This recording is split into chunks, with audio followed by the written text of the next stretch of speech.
I'm Atra Al-Nashar in Washington. President Trump is in Asia this week for meetings with foreign leaders that carry major economic stakes for the United States, including a potential trade deal with China. Making stops in Malaysia, Japan, and South Korea, President Trump's meetings with world leaders in Asia this week carry major implications for America's economy. The main event being Thursday in South Korea with Chinese President Xi Jinping, a meeting 6 months in the making. We have a lot to talk about with President Xi, and he has a lot to talk about with us. Since the president's April 2nd Liberation Day, tariff levels and diplomatic relations between the U.S. and China have been on a roller coaster. They were taking tremendous advantage of us. I think China's been very respectful of us. As of now, tariffs between the U.S. and China stand at about 58% for most Chinese goods flowing into the U.S. and about 33% for American goods to China.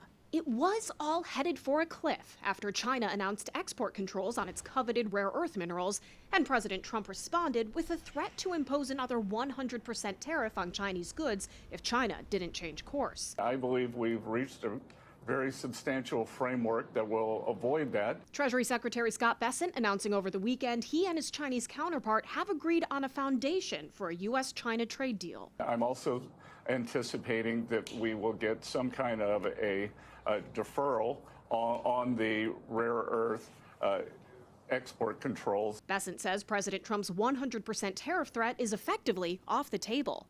Trump and Xi also expected to broach the sensitive topics of Chinese production of fentanyl chemicals and China switching its soybean purchases from the U.S. to Argentina. Another issue with high stakes for President Trump, finalizing a deal to transfer TikTok to majority American ownership in order to comply with the U.S. national security law. But China is expected to keep a roughly 20% stake in TikTok, raising red flags for China hawks in Washington. As long as the Chinese are involved, I think there's reasons for distrust. While he's in Asia, President Trump said he'd love to meet with North Korean leader Kim Jong-un and is even open to extending his trip for it. As of Monday, no plans have been made. In Washington, I'm Atra Al-Nashar.